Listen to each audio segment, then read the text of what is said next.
নমস্কাৰ, আপোনালোকে চাই আছে গুৱাহাটীৰ পৰা সতীৰ্থ ৰক্তিমৰ সৈতে মই কংকনজ্যোতি শৰ্মা আৰু মই বৰ্তমান উপস্থিত আছো গুৱাহাটীৰ মাজমজিয়াৰ লাখটকীয়াত। আজি ইতিমধ্যে বিধানসভাত UCC ইউনিফৰ্ম চিভিল কোডক লৈ পেলাই বাক বিতণ্ডা চলি আছে।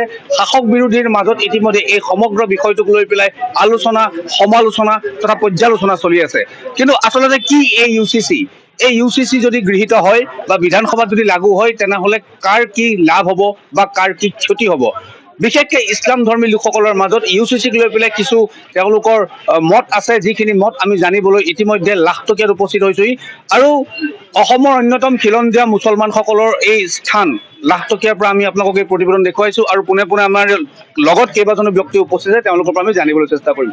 দাদা, ইতিমধ্যে বিধানসভা নতুন চৰকাৰ আহিল, প্ৰথমবাৰ বিধানসভা বহিছে আৰু UCC ইউনিফৰ্ম চিভিল কোডক লৈ পেলাই কিছু শংকা দেখিবলৈ পোৱা গৈছে বিভিন্ন লোকৰ মাজত।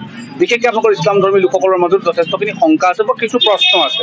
আচলতে UCCক লৈ পেলাই আপোনালোকৰ শংকাটো কিহৰ কাৰণে আছে বা কি হ'ব লাগে? এইটো শংকাৰ প্ৰয়োজন নহয়। আচলতে কথাটো হ'ল যে ভাৰতবৰ্ষৰ সুপ্ৰিম কোৰ্ট থকাৰ পাছতো আৰু ভাৰতৰ এটা বৃহৎ সংবিধান থকাৰ পাছতো UCC যোনটো লাগু কৰিছে চৰকাৰে, এইটো এটা বিজেপি চৰকাৰে প্ৰস্তুত মেৰেজ, প্ৰপাৰ্টি, পলিগেমি এইখিনি লৈ ঠিক আছে, কিন্তু ভৱিষ্যতে যেনেকৈ এই UCCৰ মাজত এটা বস্তু অন্তৰণ কৰিব লাগিছিল, সোমাব লাগিছিল, যেনেকুৱা ধৰ্মীয় মেৰুকৰণ, এইটো বন্ধ হ'ব লাগিছিল, বিভাজনৰ ৰাজনীতিটো বন্ধ হ'ব লাগিছিল।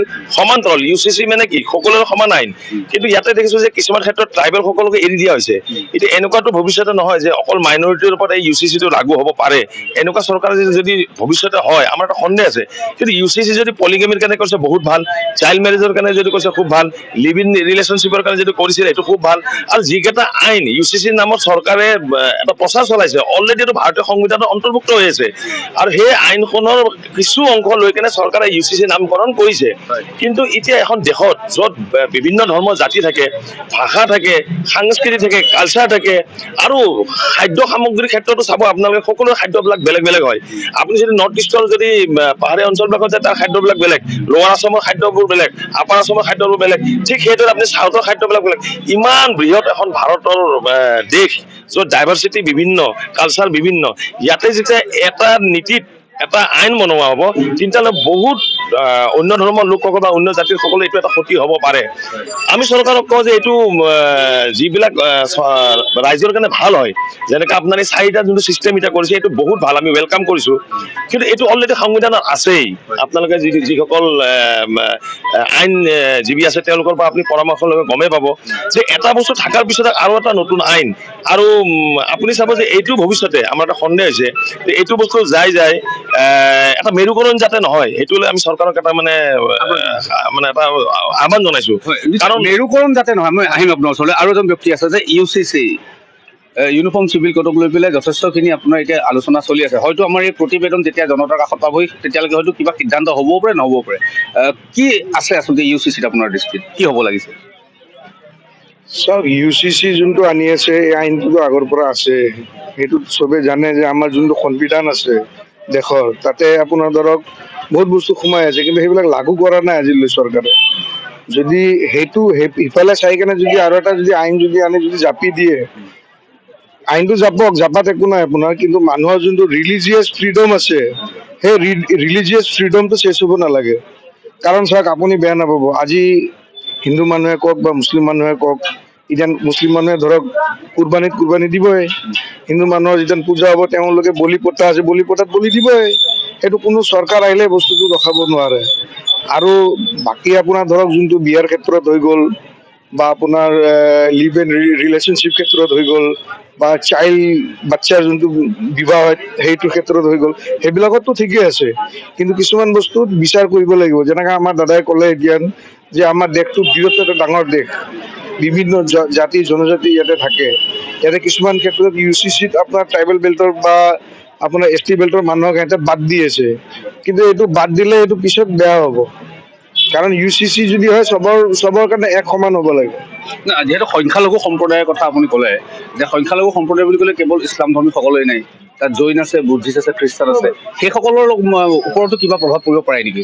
সংখ্যালঘুৰ ভিতৰত যদি আটাইতকৈ যদি ডিপ্ৰাইভ আৰু যদি মানে এডুকেশ্যনৰ ক্ষেত্ৰত হওক পিছপৰা যদি আছে, তেন্তে দেখা পাব যে মুছলমান ধৰ্মাৱলম্বী, ইছলাম ধৰ্মাৱলম্বী লোকসকলে বহুত পিছপৰা আছে। আৰু সাচাৰ কমিশ্যন ৰিপৰ্ট আৰু মিশ্ৰা কমিশ্যন ৰিপৰ্ট যিবিলাক হৈছিলে কংগ্ৰেছ চৰকাৰৰ সময়ত, এইটো গোটেই খুলি কৈছে যে আমাৰ শিক্ষাৰ অভাৱ, আমাৰ চাকৰিৰ অভাৱ। আজি ভাৰতবৰ্ষত যদি আপুনি ডাটা চাই 1 to 2% চাকৰি, প্লাছ আমাৰ যিবিলাক স্কুল শিক্ষা বা যোনটো প্ৰচাৰ হ'ব লাগিছিল, আমাৰ মাইনৰিটি যিবিলাক মানে লিডাৰ আছে তেওঁলোকে বেকৱাৰ্ড এৰিয়া বা স্লাম এৰিয়াত তেওঁলোকে কাম কৰিব পৰা নাই।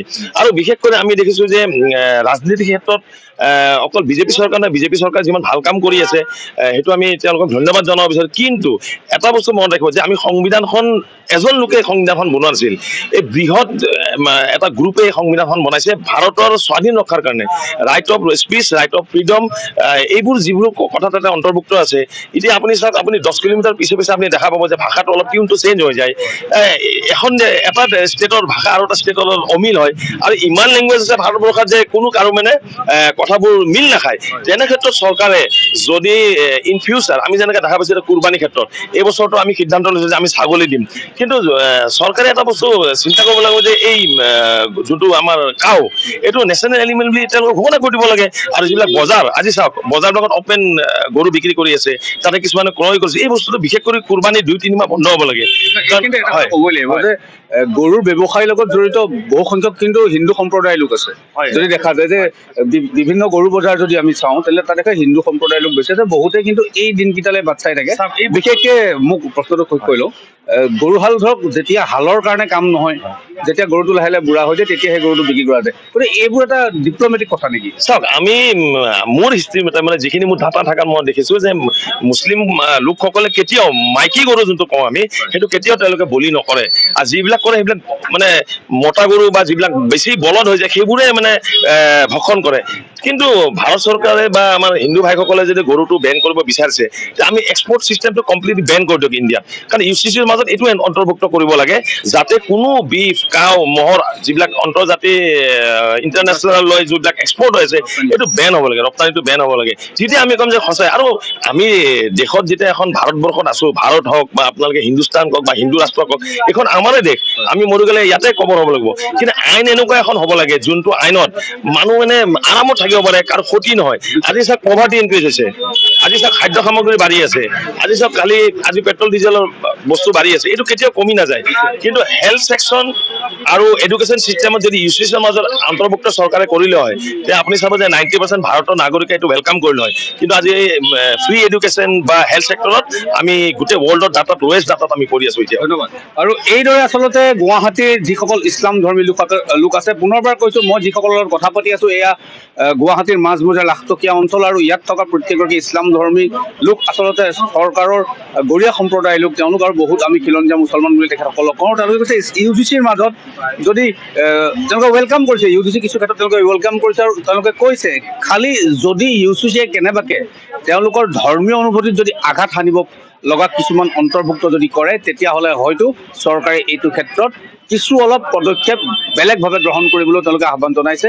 আৰু এইদৰে আচলতে যি সময়ত বিধানসভাত UCCক লৈ পেলাই আচলতে বাক বিতণ্ডা চলি আছে, সেই সময়ত কিন্তু ৰাজপথত, পদপথত, কোনোবা দোকানৰ সন্মুখত এইখন অসমৰে একাংশ নাগৰিকে দুদুল্যমান অৱস্থাত আছে যে UCC যদি বলবৎ কৰা হয়, তেতিয়াহ'লে পৰৱৰ্তী সময়ত আচলতে এই UCCয়ে কেনেদৰে প্ৰভাৱ পেলাব বিভিন্ন জাতি জনগোষ্ঠী বা সংখ্যালঘু সম্প্ৰদায়ৰ মাজত।